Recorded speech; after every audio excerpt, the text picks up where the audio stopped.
हाल ही में मलेशिया का राजा कौन बना? तो मलेशिया में बेटा अभी भी किंग है। Even in Thailand, even in Bhutan और अदर कंट्रीज, बहुत सारी ऐसी कंट्रीज है जहाँ पे अभी भी किंग और क्वीन है। तो वहां के जो नए सुल्तान बने हैं उनका नाम है सुल्तान इब्राहिम सुल्तान इस्कंदर। ठीक है, नाम भी पूछ लिए जाते हैं, क्वेश्चन बहुत अच्छे अच्छे आ रहे हैं। और बिल्कुल पेट का एग्जाम भी अब ऐसा लग रहा है जैसे तुम लोग यूपीएससी दे रहे हो, है ना। पेट का एग्जाम हो या कुछ भी, अब तो लेवल जो है एग्जाम पैटर्न सबका बहुत बढ़ गया है। जीएस के तो मैंने इसके देखे ही नहीं क्वेश्चन के, जीएस के कैसे आए होंगे इसमें, और मैथ के। तो ये जो है सुल्तान, मलेशिया के सुल्तान बने हैं, रॉयल फैमिली है मलेशिया की। इन्होंने सुल्तान इब्राहिम सुल्तान इस्कंदर को नया किंग बनाया है वहां का। और जो अभी किंग है ये उनको सक्सीड करेंगे। रिसेंट जो किंग है उनका नाम है किंग अल सुल्तान अब्दुल्ला। ठीक है, ये 31 जनवरी 2024 को नए राजा बन जाएंगे। ठीक है, और यहाँ पे सुल्तान ऐसे नहीं बनता कि जस्ट उसके फादर के बाद उसका बेटा बन जाए। यहाँ पे ये जो रॉयल फैमिली है 9 मेंबर की, ये लोग इलेक्ट करते हैं कि किसको बनाना है। तो दिस इज क्वाइट डिफरेंट के किंग जो मोनार्क है उसको भी ये 9 मेंबर जो है फैमिली के वही इलेक्ट करते हैं। ठीक है, तो ये इनका नाम याद रखना, सुल्तान इब्राहिम सुल्तान इस्कंदर। नेक्स्ट है, हाल ही में ग्लोबल टीचर प्राइज में से किस भारतीय को सम्मानित किया गया? ये बहुत सराहनीय काम इन्होंने किया था। इनका नाम है दीप नारायण नायक और इनको ग्लोबल टीचर प्राइज से सम्मानित किया गया है। दीप नारायण नायक जो है ये रहने वाले हैं पश्चिम बंगाल के। ठीक है, पश्चिम बंगाल के रहने वाले हैं। और क्यों इनको ये प्राइज मिला है बेटा? कोविड-19 में तुमको पता ही है कि स्कूल बंद हो गए थे और उसके बाद जो है, जो बड़े स्कूल्स में बच्चे थे, लाइक कि जो पब्लिक स्कूल्स में बच्चे थे, जो प्राइवेट स्कूल्स में बच्चे थे, उन बच्चों की क्लासेस जो हैं ऑनलाइन चली। ठीक है, उनकी पढ़ाई पे उतना इम्पैक्ट नहीं पड़ा क्योंकि उनके पेरेंट्स ने मे बी उनके लिए ट्यूटर घर पे ही बुला लिए। ठीक है, बट जो बच्चे गरीबी रेखा के भी नीचे है, those who are below poverty line, तो उन बच्चों के लिए पढ़ना बहुत मुश्किल हो गया था कि वो स्कूल, कुछ बच्चों ने तो स्कूल ही छोड़ दिया है, ड्रॉप आउट का रेट बहुत ज्यादा हुआ कोविड-19 के बाद। तो जो ये दीप नारायण नायक है, इन्होंने बहुत यूनिक मेथड जो है बच्चों को पढ़ाने का अपनाया। और इसके तहत इन्होंने क्या किया था, ये बच्चों को कैसे पढ़ाते थे? ये बच्चों को पढ़ाते थे लॉकडाउन में, इन्हें टीचर्स ऑफ द स्ट्रीट कहा जाता था। मतलब ये बच्चों को प्रॉपर जो कोविड-19 का मैनेजमेंट होता है कि डिस्टेंस मैनेज करके रखना है, उसमें बच्चों को सड़कों पे पढ़ाते थे क्योंकि स्कूल बंद हो गए थे, गलियों में पढ़ाते थे। और इनका जो ये यूनिक मेथड है, इसी की जो रिकमेंडेशन है वो गई है पढ़ाने की यूनेस्को दुबई केयर्स को, और उन्होंने फिर इनको ये अवार्ड इससे सम्मानित किया है। ठीक है, और इसका बच्चों पर कहते हैं कि जो अंडर प्रिविलेज बच्चे हैं, कुछ के तो घर में बेटा स्मार्टफोन भी नहीं है। ठीक है, और स्मार्टफोन है तो उन जगहों पर इंटरनेट नहीं है। तो इस वजह से दीप नारायण नायक जो है ये बच्चों को सड़कों पे इकट्ठा कर लेते थे और सड़कों के किनारे पढ़ाते थे, गलियों में पढ़ाते थे। ठीक है, तो दीप नारायण नायक को ग्लोबल टीचर प्राइज मिला है। और ऐसे ही टीचर को मिलना चाहिए जो कि सभी को ध्यान में रखते हुए उन्होंने उन सारे बच्चों को पढ़ाया है। और इवन जो बिलो पुअर्टी लाइन है, those who can not afford smartphone also. ठीक है, अब नेक्स्ट देखो, lion that drinks the moonlight पुस्तक किसने लिखी है? ये लिखी है बेटा एस सोमनाथ ने। एस सोमनाथ कौन है? ये हमारे इसरो के चेयरमैन है। ठीक है, जो इसरो के जो अध्यक्ष है करंट में, एस सोमनाथ, इन्होंने अपनी किताब लिखी है lion that drinks the moonlight. ठीक है, तो प्रॉब्ली इन्होंने इसमें चंद्रयान का भी जिक्र किया है। तो एस सोमनाथ ने मलयालम में लिखी है, इसका मलयालम में नाम है निलावु कुडीचा सिम्भंगल। ठीक है, निलावु कुडीचा सिम्भंगल मलयालम में इसका नाम है। सिम्हा मतलब लॉयन, और which translate to lion that drinks the moonlight will be story of inspiration. This focuses on the power of hard work and perseverance in the face of difficulty. It was inspired by massive success of ISRO's moon mission Chandrayaan 3. तो ये जो book है ये किस पर लिखी हुई है? मेहनत यानी कि हार्ड वर्क और परसिवरेंस और in the face of difficulty, यानी कि चंद्रयान 3 की जो सक्सेस है उसके बारे में लिखी हुई है कि कैसे चंद्रयान 2 में हमें फेलियर मिला और फिर चंद्रयान 3 में हमें सक्सेस मिली। ठीक है, तो ये एस सोमनाथ ने लिखी है और किताबों पर क्वेश्चन बहुत बढ़िया से आते हैं, तो इसे कर लेना। नेक्स्ट क्वेश्चन देखो बेटा, डार्क पैटर्न बस्टर हैकाथन 2023 किसने आरंभ किया? ये कंज्यूमर मिनिस्ट्री ने किया। कोई डार्क पैटर्न बताएगा क्या होता है डार्क पैटर्न? नाम बहुत सुन रहे हो तुम लोग। डार्क पैटर्न क्या होता है? नहीं नहीं नहीं नहीं, डार्क पैटर्न तुमने सुना होगा।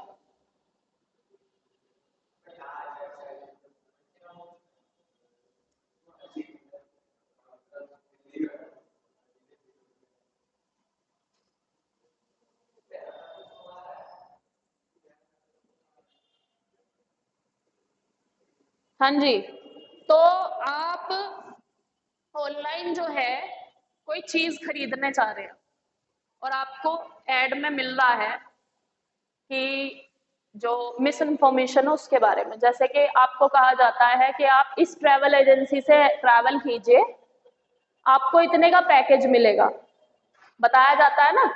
और जब आप वहां जाते हैं आपको वो पैकेज मिलता नहीं है। ठीक है, वो कहते हैं कि हमें तो ये कह के लाए थे कि क्रूज पे ले जाएंगे, वहां से वो नजारा दिखाएंगे या ट्रैवल में खाना फ्री मिलेगा, होता है ना। तो दिखाते कुछ और है कंज्यूमर उसमें, ये ऑनलाइन जो चल रहा है ट्रेडिंग, ऑनलाइन फ्रॉड, और होता कुछ और है। ठीक है, तो इस फ्रॉड को रोकने के लिए इन्हीं को हम क्या कहते हैं? Dark pattern. डार्क पैटर्न का मतलब है बेटा मिसलीडिंग इंफॉर्मेशन, यानी मिस इन्फॉर्मेशन आपको दी जा रही है ऑनलाइन ताकि आप वो प्रोडक्ट खरीद लो, ताकि आप वो सर्विस ले लो।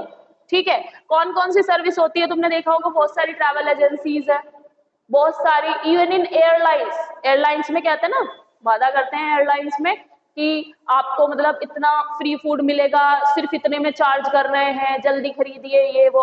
और ये भी डार्क पैटर्न में ही आता है कि आपको इमीडिएटली कोई चीज खरीदने के लिए कहा जाता है। जैसे कि तुमने देखो नापतोल और वो रहता है ना मोटापा घटाने वाले जो ऐड रहते हैं टीवी पे, वो कहते हैं कि ऑफर लिमिटेड है, अभी ऑर्डर कीजिए। ठीक है, नहीं तो क्या हो जाएगा, स्टॉक खत्म हो जाएगा।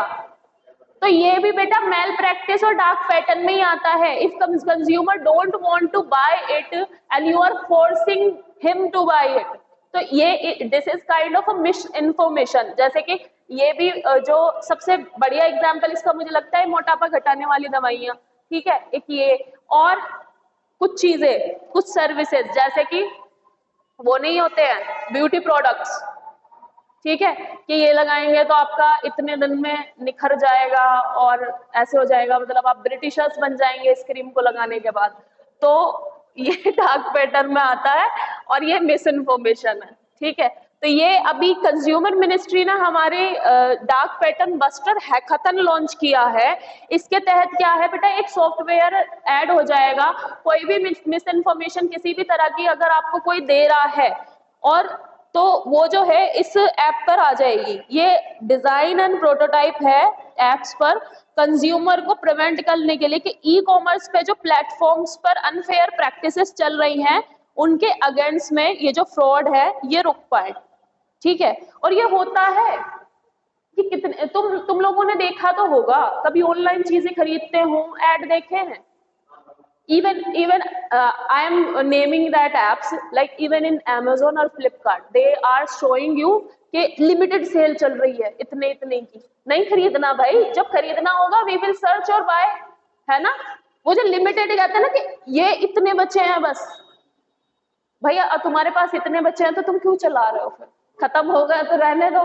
तो ये जो चीज है ना कि सिर्फ 2 ही बच रहे हैं, जल्दी खरीद लो, ये कर लो, तो ये कंज्यूमर के साथ फ्रॉड करने की चीज है।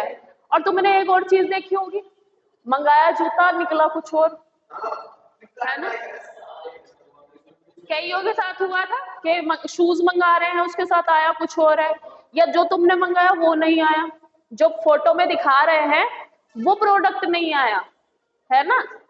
तो this is also dark pattern. तो डार्क पैटर्न क्या होता है, कि आपको दिखाया कुछ और जाता है और होता कुछ और है। It means it's a kind of fraud, it's a kind of miss information, और ये मिस इन्फॉर्मेशन है इवन ऑनलाइन पे भी। और हमारा जो कंज्यूमर प्रोटेक्शन एक्ट है बेटा, कंज्यूमर प्रोटेक्शन एक्ट सीपीए 2019 वाला, इसमें ऑनलाइन फ्रॉड के लिए भी इलाज है कि अगर ऑनलाइन किसी ने ऐसा कुछ किया है, अब रिटर्न का ऑप्शन है आपके पास, रिटर्न कर देते हैं, हो जाता है ना।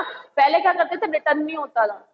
इवन दुकानों पे जो शॉप्स होती थी वो भी कह देते हैं कि रिटर्न नहीं होगा, लेकिन अगर कोई भी ऐसा दुकान वाला कहे ना कि रिटर्न नहीं होगा, तो उसे याद दिला देना कि कंज्यूमर प्रोटेक्शन एक्ट है 2019, केस हो जाएगा जी आपके खिलाफ, ठीक है। तो रिटर्न करना पड़ेगा।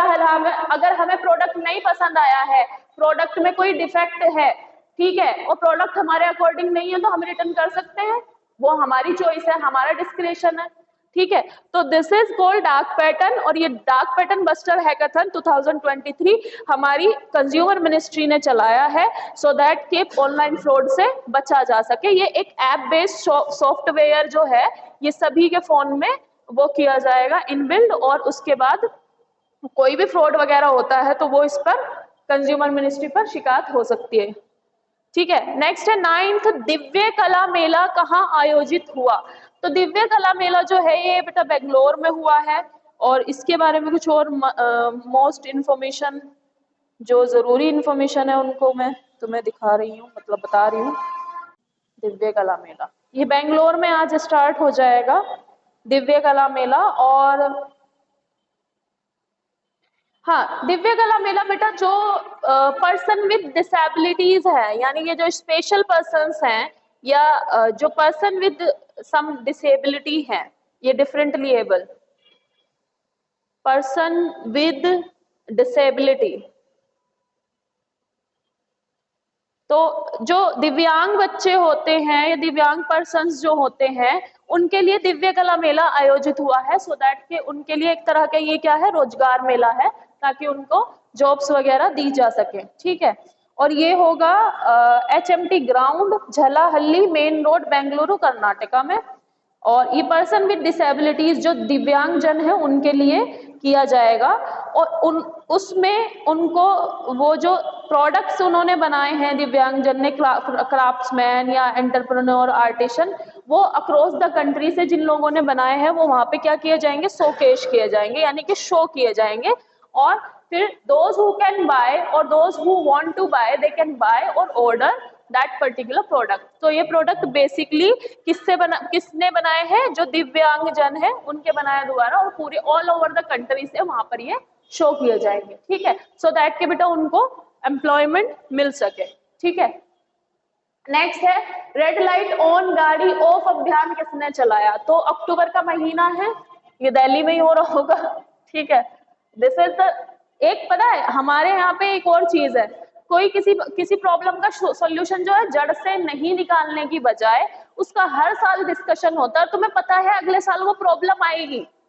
जैसे ही अक्टूबर नवंबर खत्म होगा और दिसंबर में जो सर्दी का मतलब जो ये अब जो पीरियड चल रहा है, इस टाइम पे एयर जो है वो स्टेबल हो जाती है, मतलब विंड नहीं होती, हवा नहीं चलती, इसकी वजह से जो भी यहाँ पे स्मॉग है, जो भी चीज है, वो सब यहीं जम जा रहा है, ठीक है। मेजर कॉज इसमें क्या है, तुमको पता ही, स्टबल बर्निंग, पराली, क्योंकि इस टाइम पे ही जो धान की कटाई है वो होती है, धान कट चुका है, जो बड़े बड़े खेत है उसमें धान मशीनों से काटा जाता है, और वो धान वैसे का वैसा ही उसका रेजिड्यू पड़ा रहता है, कुछ यूज में आ जाता है, लेकिन बेटा सारा यूज में नहीं आता, उस सारे को कहाँ स्टोर करेंगे, तो वो क्या करते हैं, उसमें अगली फसल बोनी होती है वो आग लगा देते हैं उसमें, ठीक है। अब गेहूं बोना होगा उनको, और चीजें बोनी होंगी, तो आग लगा देते हैं। अब उसकी वजह से क्या है, दिल्ली पे धुआं छा जाता है। कहाँ लगती है आग, वेस्टर्न यूपी में, मतलब धान की खेती यहाँ होती है, पंजाब में और हरियाणा में।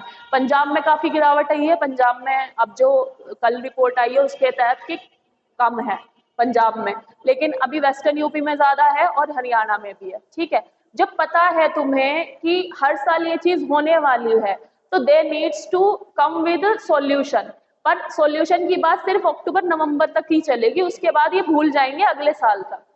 तो लेकिन अब कुछ कुछ कैंपेन चला रखी है, जैसे कि इन्होंने चलाई है रेड लाइट ऑन गाड़ी ऑफ।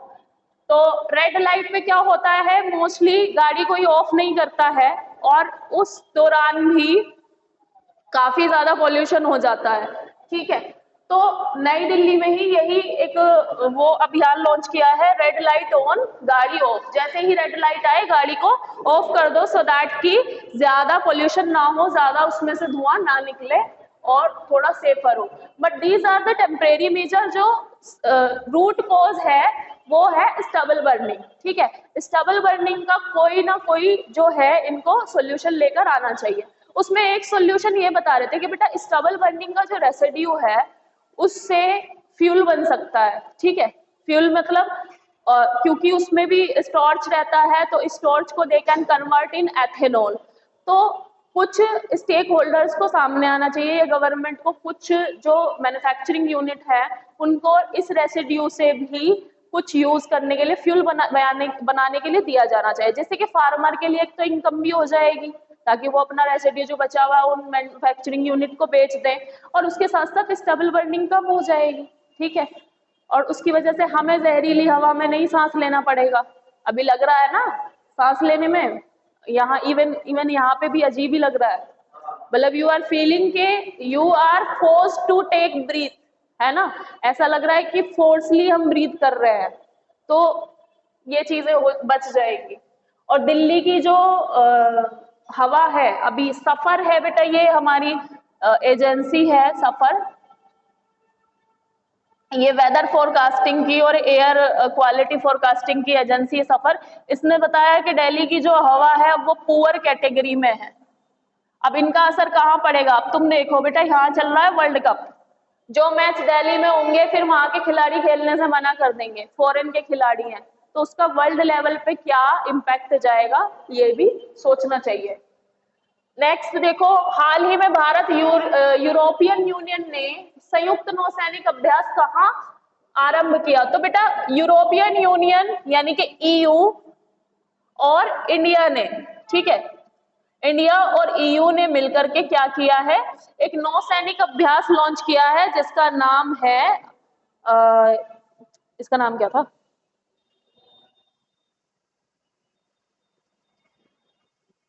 INS सुमेधा और 3 यूनियन शिप। हाँ, इसके साथ है INS सुमेध और 3 यूनियन शिप जो है, इन्होंने वहां पर एक नेवल एक्सरसाइज स्टार्ट की है। ठीक है, यूरोपियन शिप के नाम बता देती हूँ। इटालियन नेवी का शिप है आइटस फोस्केरी, फ्रेंच नेवी का शिप है FS वेंटोस और स्पेनिश शिप है शिप टोर्नेडो। ठीक है, इन्होंने इंडिया और यूनियन के जो शिप्स है नौसैनिक अभ्यास वहां पर इन्होंने स्टार्ट किया है गल्फ ऑफ गिनी में। अब तुम पूछोगे गल्फ ऑफ गिनी क्या है? ये गिनी है बेटा, गिनी एक कंट्री है दैट इज, देखो तुम्हें बताती हूँ, अफ्रीका का ये वाला पार्ट तो तुमने देखा होगा, यहाँ से हम कर्व करके इधर की तरफ जाते हैं, अफ्रीका ऐसे जाता है, ये जो कर्व है बेटा ये गल्फ ऑफ गिनी है, मतलब यहाँ पे गिनी कंट्री है। ये लो, कहाँ से मिल गए है ये क्वेश्चन? है कहाँ से मिला? चलो, तो बेटा यहाँ पर गिनी है, गिनी कंट्री, और इस पूरे रीजन को गल्फ ऑफ गिनी कहते हैं। ठीक है, गल्फ ऑफ गिनी। तो यहाँ पर ये नेवल एक्सरसाइज जो है स्टार्ट हुई है। नेक्स्ट देखो, इंटरनेशनल माइग्रेशन आउटलुक रिपोर्ट किसने जारी की? इंटरनेशनल माइग्रेशन आउटलुक रिपोर्ट किसने जारी की? तो सबसे पहले तो तुम्हें पता होना चाहिए माइग्रेशन क्या है। What is migration? हाँ हाँ, एक जगह से दूसरी जगह जाना, मतलब, और वो एक जगह से दूसरी जगह ऐसे नहीं है मुरादनगर से गाजियाबाद जाने का, मतलब इट मीन्स के इंटर स्टेट, इंटर कंट्री। हाँ, एक तो रहता है बेटा इंट्रा रीजनल और इंटरनेशनल। ठीक है, रीजनल में आ जाता है कि आप कंट्री में, हाँ, लेकिन इस चीज को मान सकते हैं कि आसपास के जो गांव है वो मुरादनगर आके बस गए, तो उसे कह सकते हैं कि हाँ माइग्रेशन है, और यहाँ पर आकर काम करते हैं, यानी कि गाजियाबाद में भी काफी और दूर दूर गांवों से भी काम करने आते हैं, तो वो भी माइग्रेशन ही होता है एक तरह का, बट वो शाम को अपने घर चले जाते हैं, इसलिए उसे माइग्रेशन नहीं माने जाएंगे। माइग्रेशन उसे ही कहेंगे कि वो वहां पर आकर रहने लगे हों टेम्परेरीली और वहां पर काम कर रहे हो, ठीक है। तो इंटरनेशनल माइग्रेशन आउटलुक रिपोर्ट जो है ये organisation of economic cooperation development ने वो की है जारी, और इसमें इस रिपोर्ट में इन्होंने कहा है कि इंडिया जो है ये India has emerged as the top country of origin of new citizen। 2021 में 4 लाख न्यू माइग्रेंट्स हमारे यहाँ आए हैं। तो बेटा 4 लाख न्यू माइग्रेंट्स आए हैं हमारे यहाँ पर, किसके अकॉर्डिंग? 2021 में OECD की जो ये रिपोर्ट है इसके अकॉर्डिंग। अब 4 लाख न्यू माइग्रेंट्स आने का मतलब है कि हमारे यहाँ पे जो है टॉप माइग्रेशन हो रहा है, ठीक है। और इंडिया में सबसे ज्यादा माइग्रेशन होता है, तुम्हें पता है? ये पता है तुम्हें? और तुम्हें ये भी पता होना चाहिए कि पॉपुलेशन बढ़ने का सिर्फ जो बर्थ से है वो रीजन नहीं होता, migration is also reason of increasing the population of particular country, ठीक है। अगर किसी कंट्री की पॉपुलेशन बढ़ रही है, it doesn't mean that they are producing children so much या so many, it also means कि उस कंट्री में बहुत ज्यादा माइग्रेशन हो रहा है, मतलब और कंट्री से आके हमारी कंट्री में रह रहे हैं। टॉप का एग्जाम्पल है बांग्लादेश, ठीक है, जो बांग्लादेश में बहुत पुअर पॉपुलेशन है, वहां के लोग हमारे यहाँ आते हैं। नेपाल आता है, नेपाल का बॉर्डर हमारा पोरस है, पाकिस्तान से तो आने नहीं देंगे, इलीगल माइग्रेंट है, ठीक है। और म्यांमार से तुम्हें पता ही है, रोहिंग्यास के साथ वहाँ पे 2018-17 में बहुत ज्यादा वहाँ पे एथनिक वायलेंस हुआ था और वहाँ की मिलिट्री ने वहाँ पे उनको मारा था, इस वजह से वो इधर आ गए थे। तो कुछ वो आके बस गए हैं, इलीगल भी उनको कह सकते हैं। तो India receive in 2021 4 lakh new migrants इस रिपोर्ट के अकॉर्डिंग, और ये report organisation of economic cooperation and development launch करता है, ठीक है। नेक्स्ट देखो, नेक्स्ट क्वेश्चन जो है ये बहुत अलग है। थैलियम का नाम तुमने कभी सुना हो? थैलियम तत्व हाल ही में चर्चा में है, इसका अनुसूत्र क्या हो? तो बेटा इसे टी से रिप्रेजेंट करते हैं थैलियम को, और इसका परमाणु क्रमांक 81 है। And why I am talking about thallium? Because there is a case of thallium. अब थैलियम क्या है? ये एक टॉक्सिक मेटल है बेटा, ठीक है। ये थैलियम जो है इसे Tl, यहाँ पे L लगा लेना, इसे Tl से रिप्रेजेंट किया जाता है, और इसका एटॉमिक सिंबल जो है 81 है, और ये एक्सट्रीम टॉक्सिस होता है और फ्रीली ये उसमें नहीं होता स्टेज में, ठीक है, ये फ्रीली नहीं पाया जाता, इसे लैब में भी प्रोड्यूस किया जाता है। चलो, तो थैलियम की कुछ प्रॉपर्टी है जो कि इसे हाईली टॉक्सिक बना देते हैं। एक तो थैलियम का कोई ऑर्डर नहीं होता, ऑर्डर मतलब इसकी कोई स्मेल नहीं होती, थैलियम का कोई टेस्ट नहीं होता, और ना ही थैलियम का कोई कलर होता है, सिल्वरी कलर का होता है, जिस कलर में जिसमें मिक्स होता है उसके जैसा ही हो जाता है। तो गढ़चिरौली नाम सुना है तुमने? महाराष्ट्र में एक जगह है गढ़चिरौली, गढ़चिरौली में एक थैलियम पॉइजनिंग का केस आया है, ठीक है, दैट्स व्हाई थैलियम बहुत ज्यादा न्यूज में चल रहा है। तो उस न्यूज के अकॉर्डिंग जो उसमें अक्यूज्ड हैं, ठीक है, उनमें से जो एक अक्यूज्ड है उसने थैलियम जो है, मतलब वो बीएससी ग्रेजुएट थी, ठीक है, और उसका नाम था संगमित्रा, और वो बीएससी ग्रेजुएट थी एग्रीकल्चर से, और उसने अपने ससुराल वालों को थैलियम देके मार दिया, थैलियम खाने में मिला के, ठीक है। तो पहले सास ससुर को और उसके बाद अपने हस्बैंड को, और उनके साथ जो एक थी जो जिसके साथ मिलके उसने काम किया है, वो उनके पड़ोस में ही रहने वाली थी, उसने अपने ब्रदर सिस्टर को दे दिया फॉर द प्रॉपर्टी, कि ये जो मर जाएंगे तो मैं ही बचूंगी प्रॉपर्टी के लिए। तो वो तो बहुत चौंकाने वाला खुलासा हुआ, पूरे गांव में बहुत ज्यादा कहते ना कि हड़कंप मच गया कि एक घर से मतलब 2 घर से गांव में 5 मौतें हुई हैं एक साथ, ठीक है।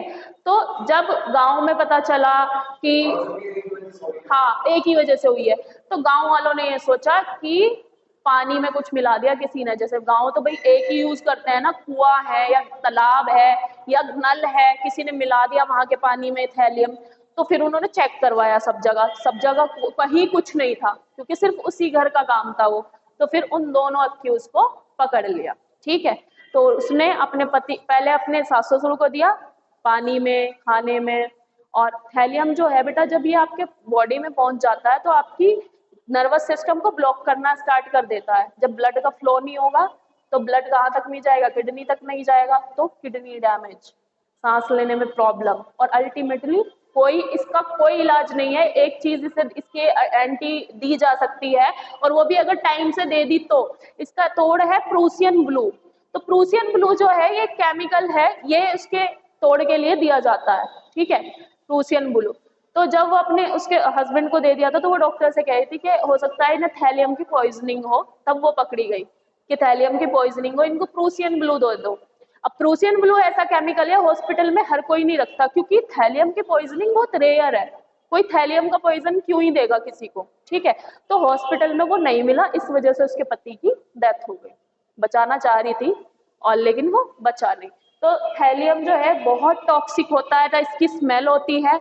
अगर ऐसे भी आता है कि थैलियम की प्रॉपर्टीज के बारे में ऑर्डरलेस रहता है, टेस्ट वो नहीं होती, स्मेल टेस्टलेस होता है, कोई टेस्ट नहीं होता, कलरलेस होता है, कोई कलर नहीं होता। बट अगर ये बॉडी में चला जाता है तो किडनी डैमेज हो जाती है, नर्वस सिस्टम ब्रेक डाउन हो जाएगा और you will ultimately die. Silver colour का, अगर सॉलिड देखोगे तो सिल्वर कलर का, लेकिन अगर ये पानी के साथ मिक्स है किसी भी खाने में तो तुम्हें दिखाई नहीं देगा ये। हाँ, सॉलिड में है तो सिल्वर कलर का है। सिल्वर कलर तो तुम्हें पता ही है, किसी चीज के साथ मिक्स हो जाता तो दिखेगा ही नहीं वो, है ना। तो ऐसा है। अब नेक्स्ट है, हाल ही में किस देश के कोर्ट ने 8 भारतीयों को फांसी की सजा सुनाई है? This is the bad news for us. अभी कतर में हमारे 8 इंडियन नेवी के रिटायर्ड ऑफिसर्स थे जो वहां पर काम कर रहे थे, और कतर की जुडिशियरी ने उनको डेथ पेनल्टी सुनाई है। बहुत सीक्रेटली उनका ट्रायल हुआ है, और अभी इंडियन गवर्नमेंट लगी हुई है जो लीगल मीजर है वो अपनाने में, कि जो भी लीगल मीजर है वो अपनाए जाए फॉर दैट पर्टिकुलर केस, ठीक है। तो इसे याद रखना कतर में। हाँ, और अगर चार्जेस की बात आती है कि कौन से क्या चार्जेस है, तो बेटा चार्जेस उन पर है एस्पियोनेज के, जासूसी के, ठीक है, सीक्रेसी के चार्ज है। अब वो हाँ, मतलब उनको अरेस्ट कर लिया था 2022 में। 8 इंडियन नेवी के भारतीय ऑफिसर हैं, नौसैनिक। तो लेकिन कतर अथॉरिटीज की जो चीजें हैं वो हमें समझ नहीं आई। एक तो ट्रायल बहुत सीक्रेसी में हुआ है, सीक्रेटली हुआ है, इंडिया को अब आगे पता चला है, ठीक है। दूसरी बात है कि हमारे कतर के साथ रिलेशन बहुत अच्छे हैं, ऐसा नहीं है कि कतर हमारी एनिमी कंट्री है या रिलेशन अच्छे नहीं है तो उन्होंने ऐसा कर दिया, ठीक है। थर्ड चीज ये है कि बेटा जो ट्रायल हुआ है, वो जो एस्पियोनेज का उन्होंने उस पर चार्ज लगाया है, ना तो एविडेंस उन्होंने शेयर किए हैं और ना ही बाकी चीजें हो रही है। हमारे पास ऑप्शन ये है कि एक तो प्राइम मिनिस्टर लेवल पे बात हो जाए, ठीक है, प्राइम मिनिस्टर खुद इंटरवेन कर दे मामले में, और जो भी लीगल मीजर्स अभी बचे हुए हैं वो सारे उनको बचाने के लिए अपनाए जाएं, ठीक है, क्योंकि एक नहीं है 8 भारतीय हैं, ठीक है। तो दिस इज डन। और करंट अफेयर पे ध्यान रखो, बहुत इवन इन यूपी पैट बहुत अच्छे क्वेश्चन आए हैं बेटा, ठीक है।